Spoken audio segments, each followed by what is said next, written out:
Hi and welcome to this week's Walk the Wu Wei. It's absolutely lovely to see you all. And this week we're talking this week we're talking all about mindfulness, what it is, how to do it, and most importantly, what are the benefits. So David, do you want to kick off and tell us what your understanding of mindfulness is?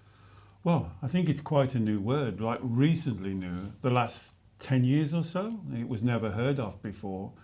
I think it fits into our model quite well. Mindfulness. What does mindfulness mean?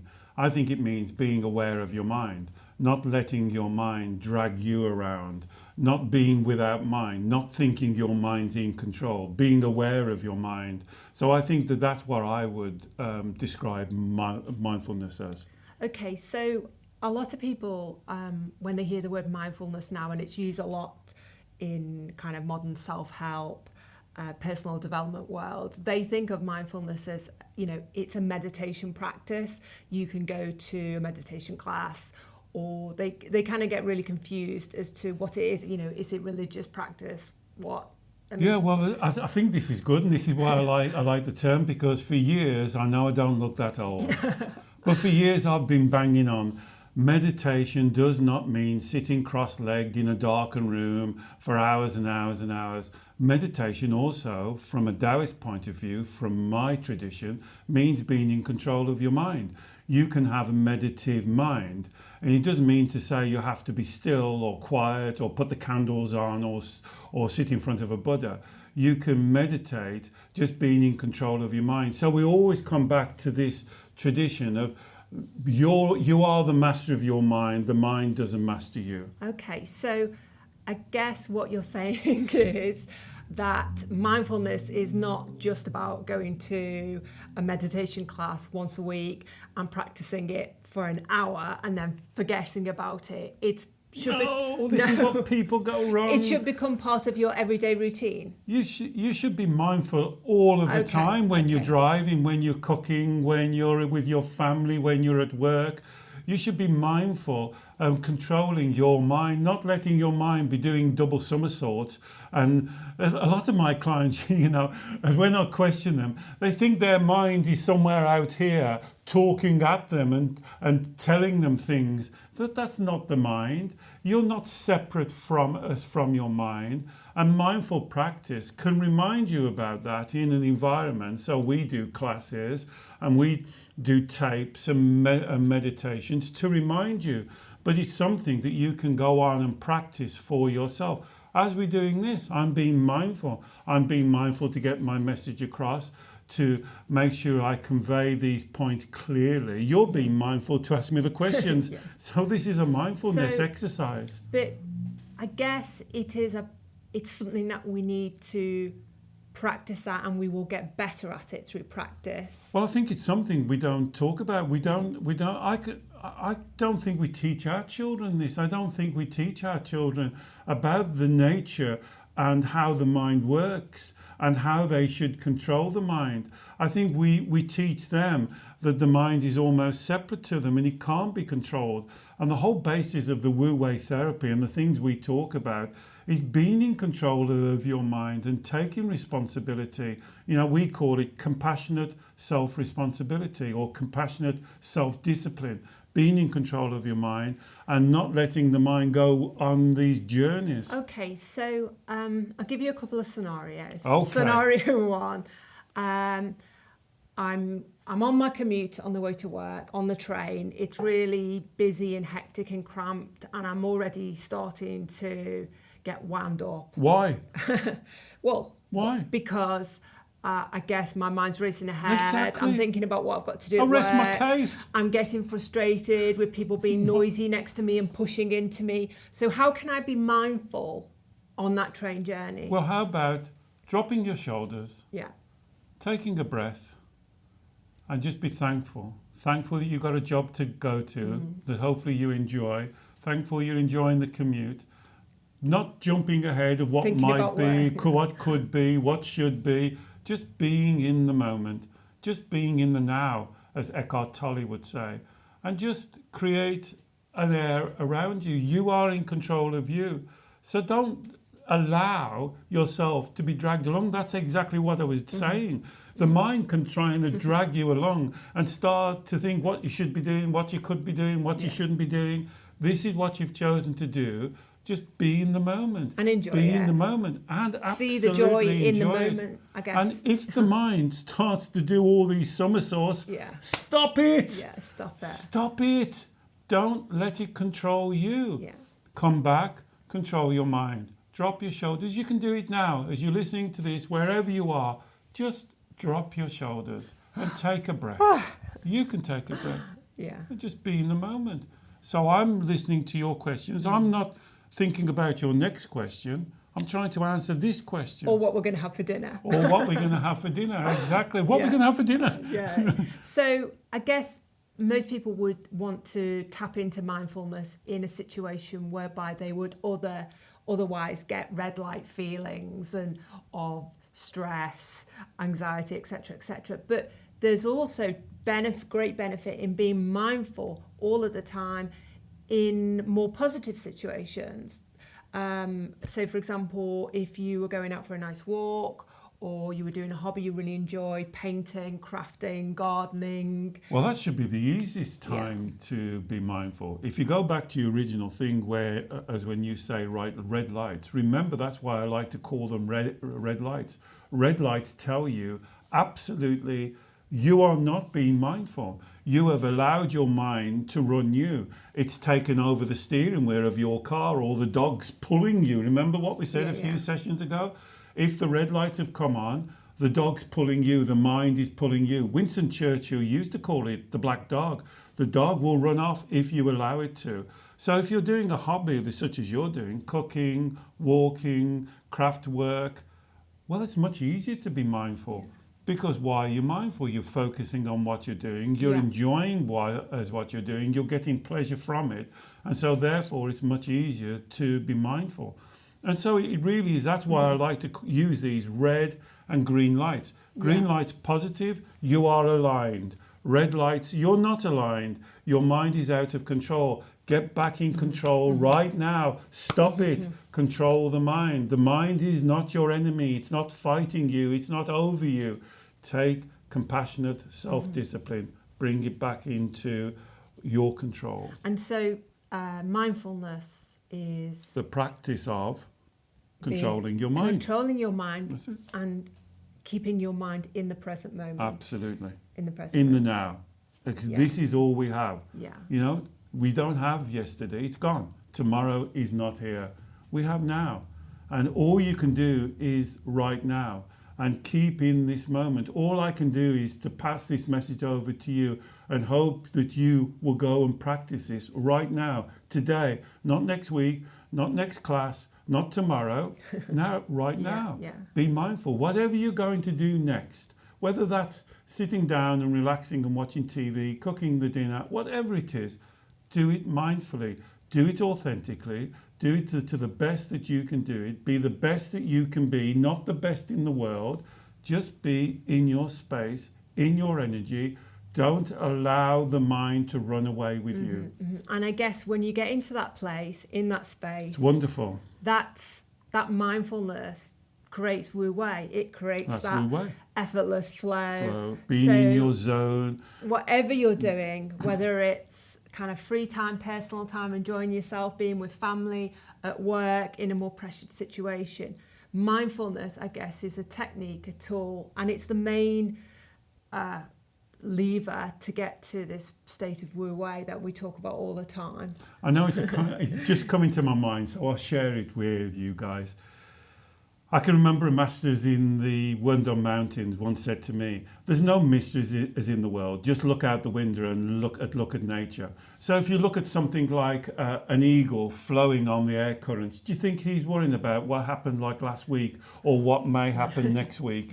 It's just being in the moment. And the same with a fish, going with the air currents. A bird doesn't flow or a fish doesn't fly against the current. They don't make life more harder for themselves, more difficult, create problems. And so a lot of us will just get into this. Well, we call it a habit. Can we talk for a moment about habit? Sure. Can I just say, because habit's been coming up a lot with me in my room. Oh, David, it's a habit. A habit is just a choice. It might be a choice you've gone on autopilot, on default, but you're still making a choice. So take responsibility. Stop using the excuse of habit. Make the choices. Live in your comfort zone. Flow with all the flows and efforts that come to your life. Some of them are difficult and some of them are challenging and some will really test you. But you know, adversity in your life does not really test you. It reveals who you are. You have got tremendous strength. You have got tremendous divine inner courage, determination. Just use what you've got. And to be able to tap into that. It's there. Through mindfulness. It's there. That's what mindfulness is. It's almost like plug into that. Like a plug. Don't plug into, oh my God, next week. Oh, I know what it's going to be like later on today. I know what my boss is going to say. I know what's going to happen when I get home. Well, they're the kind of illusions. We're saying step away from them. That's mindful. Be mindful that is happening. So that's another great description of mindfulness. Be mindful of the illusions. Be mindful of the tricks the mind plays and see them for what they are. Take responsibility. Take full responsibility for your life. You are divine. You are awesome. Remember, you're awesome. Be awesome and follow who you really are and deal with all of these twists and turns. So, mindfulness allows you to be awesome. Find your Wu Wei flow. Do you think you're awesome? Of course I do. There you go. And you are too. Good girl. And you are too. And you are too. But I mean, everyone's after a quick fix, and they say, why? Well, because they don't want to do the legwork of compassionate self-discipline. Why don't they want to do that? Because it requires effort. Good. Get the effort. You're determined. You're strong. You can do it. It does it absolutely. It's not easier. Being depressed, being anxious, being stressed, that takes effort as well. Yeah. That takes even more effort than being determined and being strong. That's mindfulness again. I mean, I guess. I mean, you're absolutely right, and I would say that really mindfulness allows you to tap back into the natural state of trust, flow, happiness, inner peace. I think that's tranquility. Easier. I think that's isn't that easier? Isn't just going with who you are, believing in who you are, following your truth, living with honesty, with integrity, having an integrity about you, having a good course of action. I call it yi. You may call it intention.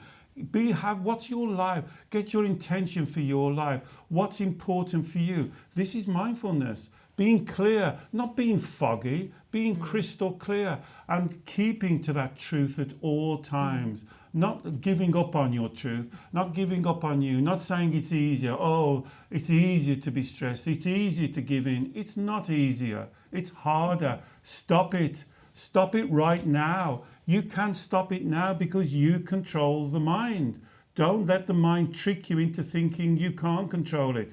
That's where mindfulness really works. So on a practical note, a lot of people ask us this. With mindfulness, they understand it's about controlling the mind. Do they? Well, this is the question. So with other forms of meditation, and I guess this is the question of mindfulness, when the thoughts come into your mind, what do you do? Do you try to stop them, or do you allow them to come in and follow them? What would you suggest is the kind of I think there's several methods. It's a great question. I think there's several methods, and so you have to be appropriate and choose the best method at the best time. So if you're at work, you may not be able to sit down and think, now, why am I thinking that? What's going on? And that's when I would suggest, stop it. Yeah. You have to come in and give you that control. Stop it. Stop it now. I haven't got time to think this rubbish. I've got to concentrate on this. And that's being mindful. Moment. That's a mindful practice. Totally mindful. Appropriate to that situation. Absolutely. Yeah. Now, if you're lying in a field on a beautiful day, and you've got a half an hour to spare, and the sun's coming down and the clouds are coming past. There's lovely techniques. Imagine the thoughts like clouds entering and leaving. Then you can do the golden thread. You know the golden thread. Why? Why would I think that? Why would this come? Why would that happen? And this is what I do with clients. Why? And then you get down to the basic lie.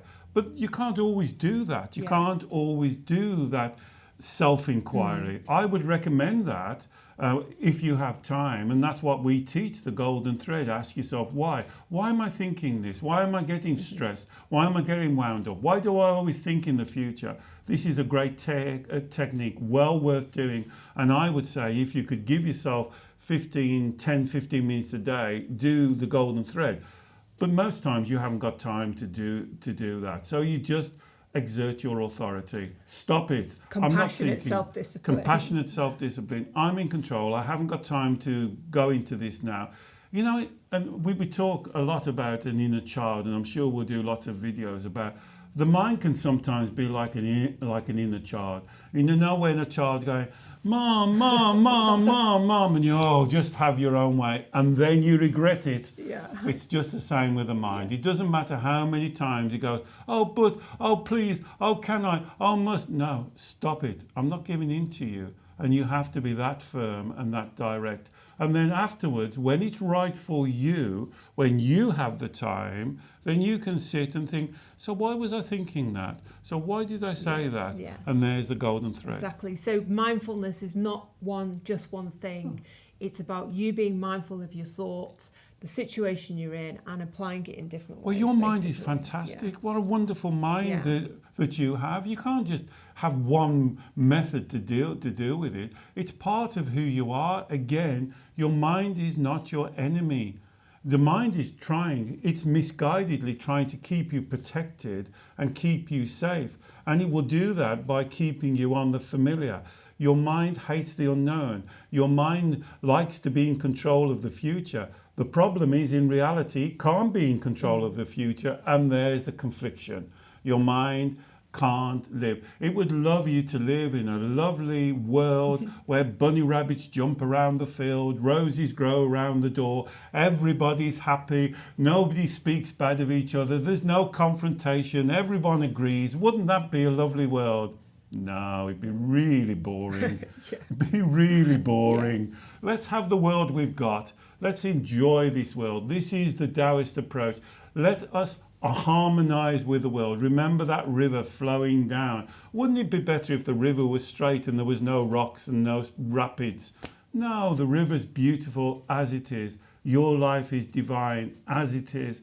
You have everything you need right now. You don't need anything else. Every tool that you have, you already have and you can use. This is the time to be mindful and to use those tools mindfully. Wonderful. Well, thank you. I think we'll end there. Are you going to be mindful? Of course. And now I'll be mindful about what we're going to have for our dinner.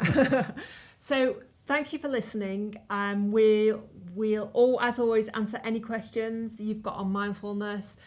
Please post them below and we'll be happy to help you. I'm sure we'll do more videos on mindfulness in the future because it's such a huge topic. But anyway. So can we just say one thing? Just try for the next hour after watching this video. Yeah. Don't tell anybody. Just be mindful about what you're thinking, about what you're doing, and do it to the best, authentic, truthful way that you can do it, just for you. Just try, after 1 hour after watching this video, be truthful to yourself. And that's mindfulness. Great. Thanks, David. Thank you. Goodbye. Bye.